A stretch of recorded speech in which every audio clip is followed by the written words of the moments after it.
इस वक्त की बहुत बड़ी खबर आ रही है। इजराइल में सेड्रट इलाके में 2 केमिकल फैक्ट्रीज में आग लगी है और आग की लपटें काफी दूर तक देखी जा सकती हैं, धुआं देखा जा सकता है और यहां पर राहत बचाव कार्य जारी है। लेकिन इस आग लगने के बाद इस पूरे इलाके में इजराइल में जो खबर फैली वो इस तरह की खबरें फैलने लगी कि यहां पर बड़ा धमाका हुआ है और यह कहा जाने लगा कि क्या यहां पर ड्रोन स्ट्राइक हुई है।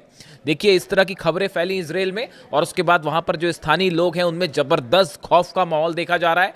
और ये जो दोनों केमिकल फैक्ट्रीज हैं दोनों सेड्रट इलाके में। देखिए, एक तो ये वो इलाका है जो बीर शेबा के करीब है। अगर आप जेरूशलम से बात करें तो करीब 70 किलोमीटर के आसपास डिस्टेंस होना चाहिए इसका। और ये वो इलाका है जहां पर पहले भी ईरान की तरफ से बड़ी स्ट्राइक्स हुई हैं, ड्रोन स्ट्राइक्स हुई हैं, मिसाइल स्ट्राइक्स हुई हैं। ये इंडस्ट्रियल इलाका है। यहाँ की 2 बड़ी केमिकल जो फैक्ट्रीज जो हैं इसमें अचानक आग लगती है और कुछ लोगों ने ऐसा दावा भी किया कि भाई धमाके हुए उसके बाद आग लगी, इसलिए इस तरह की खबरें फैली कि ये ड्रोन स्ट्राइक थी। हालांकि अभी इस बात की पुष्टि नहीं हुई है कि ये ड्रोन स्ट्राइक थी या नहीं। और इस तरह से देखिए, अब इजराइल में अगर कहीं धमाका हो जाए तो बड़ी स्वाभाविक सी बात है कि जितनी मिसाइल्स मारी हैं ईरान ने और जितनी ड्रोन स्ट्राइक करी हैं पिछले बार जब भी जंग हुई उस बीच में, तो इजराइल में खौफ का माहौल, पैनिक होना साधारण सी बात है।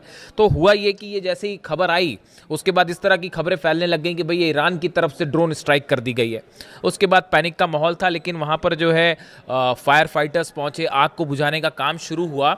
लेकिन इस बीच एक और बड़ी खबर आ गई। देखिए, अभी ये धमाका हुआ ही था, आग लगी ही थी, इसके बीच में खबर आ गई कि इस 2 में से एक फैक्ट्री से अमोनिया गैस लीक होनी शुरू हो गई। बड़े इलाके में धुआं और आग और धुआं का प्रभाव था। तो उसके बाद ये सेड्रट जो देखिए जो खबर है, the Sderot municipality instructed resident of the nearby neighbourhood to remain indoors and keep their windows shut. जो वहाँ की लोकल गवर्नमेंट है, बॉडीज़ हैं, उन्होंने इस तरह के निर्देश जारी कर दिए कि जो सेड्रट के आसपास के इलाके के लोग हैं वो अपने घरों के अंदर रहें, खिड़की दरवाजे बंद कर लें, बाहर ना निकलें। यानी पैनिक का माहौल था क्योंकि खबर ये थी कि अमोनिया गैस लीक हो रही है। अगर ये बड़े पैमाने पर लीक हो जाए तो इससे काफ़ी नुकसान भी हो सकता था। लेकिन अभी जो लेटेस्ट खबरें हैं उसके मुताबिक फायर फाइटर्स मौके पे हैं। इस बात की जांच जारी है कि वाकई यहाँ से अमोनिया लीक हुई है, नहीं हुई है, और अगर हुई है तो कितनी मात्रा में हुई है, इसकी अभी पूरी जानकारी आनी बाकी है।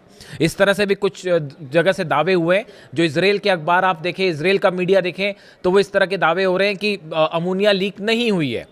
लेकिन इस तरह के भी दावे हैं कि अमोनिया लीक हुई है। अभी स्टेटस क्या है वो पता चलेगा। इस इलाके में देखिए इतना ज़बरदस्त पैनिक का माहौल था कि जो सेड्रट से होते हुए जो ट्रेन्स जाती हैं उनको सेड्रट स्टेशन पर रोकने से मना कर दिया गया। उन्हें कहा गया कि आप फ़ौरन यहाँ से आगे निकल जाइए, इस स्टेशन पे आप ना रुकेंगे। आसपास के जो रेसिडेंशियल इलाके थे उनको काफ़ी घरों को खाली करवा दिया गया। जो थोड़े डिस्टेंस पे घर हैं उनको कहा गया कि आप घर के अंदर रहिए, बाहर मत निकलिए। यानी आप देखिए इस पूरे इलाके में, दरअसल देखिए ये बीर शेबा के करीब वो इलाका है सेड्रट का जहां पर ईरान की तरफ से शाहिद 136 ड्रोन्स ने, खास तौर पर जो 12 दिन की जंग हुई थी, इस जंग की बात नहीं कर रहा हूं मैं, पहले वाली जो जंग हुई थी 12 दिन की जंग हुई थी जिसमें ईरान ने अपनी मिसाइल्स और ड्रोन की असली पावर दिखाई थी पहली बार दुनिया को, और इजराइल घुटनों पर था। और ये हालात थे कि धमाधम मिसाइल्स गिर रही थी और बिल्डिंग्स गिर रहे थे इजराइल में। और उसके बाद जो है वो पहली बार ताकत देखी थी दुनिया ने कि ईरान की मिसाइल्स और ड्रोन की क्या ताकत होती है। तो उस समय भी ये जो सेड्रट इलाका है, जो इसका इंडस्ट्रियल इलाका है, इस पर काफ़ी ड्रोन स्ट्राइक्स हुई थी। देखिए, ईरान में लगातार अमेरिका की तरफ से धमकियां आ रही हैं कि जो है हम वहाँ के जितने ऑयल स्टेशंस हैं उनको निशाना बनाएंगे, एनर्जी स्टेशंस को निशाना बनाएंगे, वगैरह वगैरह, इंडस्ट्रियल एरिया को निशाना बनाया जा रहा है।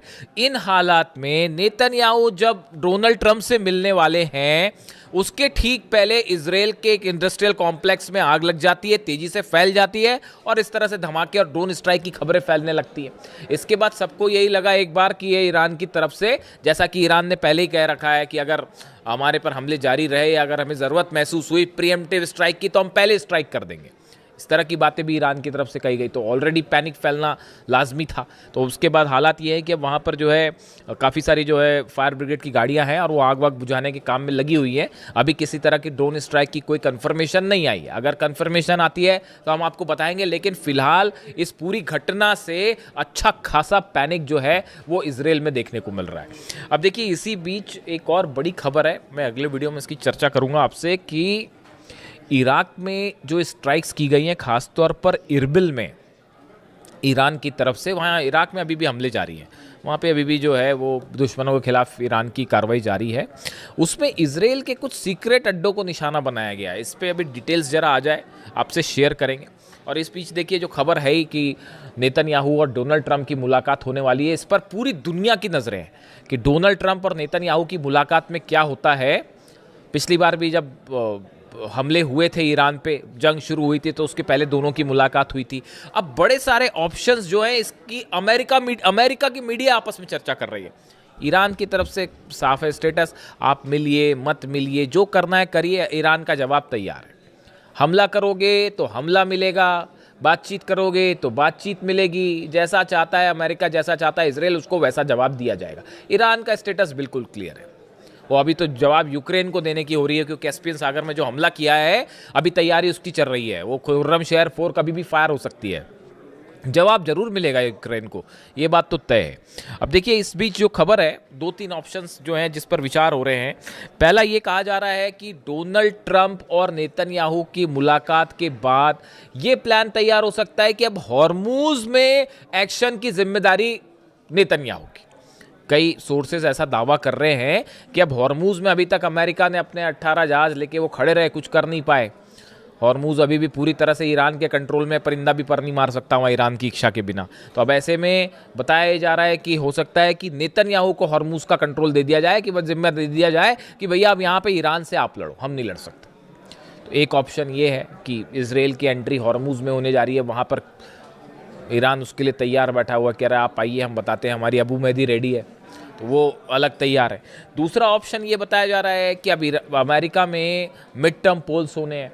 अब यहाँ बड़ी समस्या ये है, जॉर्डन में बेस तबाह हो गए, सोल्जर्स मारे गए, कुवैत में पेट्रियट तबाह हो गया, बहरीन में पेट्रियट थर्ड सिस्टम तबाह हो गए, तो भयंकर नुकसान हो गया। अब सैटेलाइट इमेजेस सामने आने लग गई हैं, और जो रिपब्लिकन सांसद हैं डोनाल्ड ट्रंप की पार्टी के, वही सवाल उठाने लगे हैं डोनाल्ड ट्रंप पर, कह रहे हैं कि भाई आपने हासिल क्या किया, आपने ईरान जाके ऑपरेशन किया, आपने हासिल क्या किया। आप कह रहे थे रिजीम चेंज होगी, वो भी नहीं हो पाई। आप कह रहे थे कि यूरेनियम पर हम कब्जा कर लेंगे, वो भी नहीं हो पाया। तो फिर आप कर क्या पाए वहां जाके?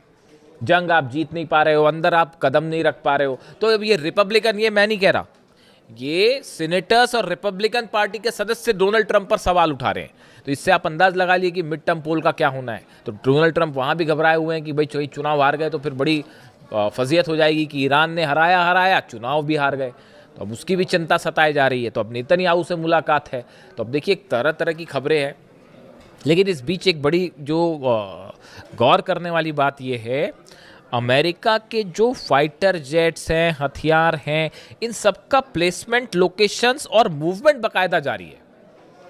मतलब वो कहने की बात वही है कि डोनाल्ड ट्रंप ने जैसे ये कहा कि साहब अभी हम फिलहाल मैं ईरान पर हमला नहीं करूंगा, जैसे ही डोनाल्ड ट्रंप का ये विचार सामने आया, उनकी ये बात सामने आई कि डोनाल्ड ट्रंप ये कह रहे हैं कि अभी फिलहाल जो है ऑपरेशन सस्पेंड है, मैं ईरान पे हमला नहीं करूंगा, वैसे ही ईरान ने जो है वो हमले की दुगनी तैयारी शुरू कर दी कि अब जरूर हमला होगा। जब भी डोनाल्ड ट्रंप बोलते हैं तो वो अपनी बात से पलट जाते हैं। मतलब उनको हमला करना होगा तो बोलेंगे जी मैं नहीं कर रहा, और हमला हो जाएगा। ईरान तैयार है उसके लिए। यानी डोनाल्ड ट्रंप का ये कहना कि मैं हमला नहीं करूंगा, उस तो ईरान और अलर्ट हो गया है। उसने अपनी और जो है मिसाइल तैनात कर दिए हैं। और वो जो है ईरान की सेना के जो प्रवक्ता है उनकी तरफ से बयान आ गया कि उन्होंने अपनी लोकेशंस गिना दी है कि भाई सऊदी में ये लोकेशन है, यूएई में ये लोकेशन है, कतर में ये लोकेशन है, और अगर हमला होगा सब पर एक साथ मिसाइल मारी जाएगी। तो उन्होंने अपनी एक अलग लिस्ट जारी कर दी है। और इजराइल अलग निशाने पर आ गया है। कल ही ईरान की तरफ से बयान आया था कि अगर जो अब हमला होगा तो कुछ हो ना हो, इजराइल पर तो हम जरूर हमला करेंगे। अगर अब हम पे हमला होता है, ईरान का स्टैंड साफ है, अगर ईरान पर कोई भी हमला होता है, कहीं भी हमला होता है, तो हम इजराइल पर जरूर हमला करेंगे। खासतौर पर अगर पिकेक्स माउंटेन पर हमला हुआ तो इजराइल निशाना बनेगा। अब इस बीच लग गई आग। अब सेड्रेट में इस समय आग लग गई, और फिर खबर इस तरह से फैल गई कि धमाका भी हुआ था और ड्रोन स्ट्राइक तो नहीं, तो वो उसको इस तरह से लेने लगे। हालांकि अभी ऐसी खबरें नहीं है, लेकिन चूंकि आग लगी, पैनिक की बात थी और अमोनिया फैलने वाली बात थी, इसलिए आप तक पहुंचाना ज़रूरी था। इसके अलावा अब देखिए, एक तो ऑप्शन ये हो गया, अब एक और नया जो है वो सोर्सेस से नई हलचल और शुरू हो गई है कि डोनाल्ड ट्रंप को उनके कुछ एडवाइजर्स ये बता रहे हैं कि भाई देखिए असल में हुआ ये जो इनसाइड स्टोरी है, एक बैठक हुई, मैं इसका जिक्र पहले भी कर चुका हूँ, आपको बताता हूँ मैं। अमेरिका में एक बैठक होती है, उस बैठक में जनरल डेनकेन शामिल थे, चीफ जॉइंट ऑफ स्टाफ, वो शामिल थे, हेस्गेट शामिल थे, डोनाल्ड ट्रंप और तमाम एडवाइजर्स इनके शामिल थे। ब्रैड कूपर जो है उनसे बात की गई, सेंटकॉम के जो चीफ हैं, जो ऑपरेशन देख रहे हैं ईरान के, तो सेंटकॉम चीफ जो है उनकी तरफ से बयान आया कि देखिए हमने ईरान के ऊपर जितनी एयर स्ट्राइक करनी थी वो कर ली, अब इससे और ज़्यादा हम जो है कोई अपना गोल हासिल नहीं कर सकते। उन्होंने सच्चाई कबूल कर ली असल में ये कि हम जितना नुकसान कर सकते थे ईरान का। एयर स्ट्राइक, देखिए हर ऑपरेशन की एक सीमा होती है, आप एयर स्ट्राइक करके किसी को हरा नहीं सकते, किसी देश को। तो अमेरिका का वो ब्रैड कूपर का कहना है ऐसा है, हमने जितनी एयर स्ट्राइक करनी थी वो कर लिया, अब हम ईरान को और एयर स्ट्राइक करके हम कुछ हासिल नहीं करेंगे। तो अब एयर स्ट्राइक करके हासिल नहीं करेंगे तो कैसे हासिल करेंगे? तो फिर उसका एक ही ऑप्शन बचता है, ग्राउंड ऑपरेशन करिए, सोल्जर्स को अंदर ले जाइए। डोनाल्ड ट्रंप ने आज वो एक और फिर डाल दिया पोस्ट, एक तो वो B-2 बॉम्बर के साथ दिखाई दे गए और फिर खार्ग आइलैंड पर हमला करते हुए एक सोशल मीडिया पे पोस्ट डाल दी। तो उसके बाद ये स्पेकुलेशंस चल पड़े कि भाई अब ग्राउंड ऑपरेशन होने वाला है, उसके लिए ईरान अलग तैयार बैठा है। एक भी कदम रखेगा सैनिक तो वो उसने अपनी प्लानिंग कर रखी है, ग्राउंड ऑपरेशन का बदला ग्राउंड ऑपरेशन। इधर से अमेरिका की सेना घुसेगी, उधर ईरान की सेना जवाब तो देगी, वो लड़ेंगे, वो तो अलग होगी मारकाट, लेकिन उसके बाद ईरान की सेना भी कहीं भी घुस सकती है साहब, ये इस बात को भी समझ लीजिए। पता चला इराक पे कब्जा कर लिया, घुस गए अंदर, कुवैत में घुस गए अंदर, कुछ भी हो सकता है।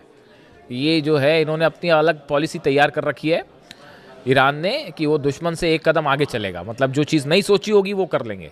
इस तरह की खबरें थी भी पहले कि अब जो ग्राउंड ऑपरेशन बार बार जो अमेरिका करता है, ग्राउंड ऑपरेशन, इस बार ईरान की सेना ने भी ग्राउंड ऑपरेशन का प्लान तैयार कर रखा है कि कैसे घुस के मिलिट्री अड्डों पर कब्जा किया जाए अमेरिका के, इसका प्लान भी तैयार है।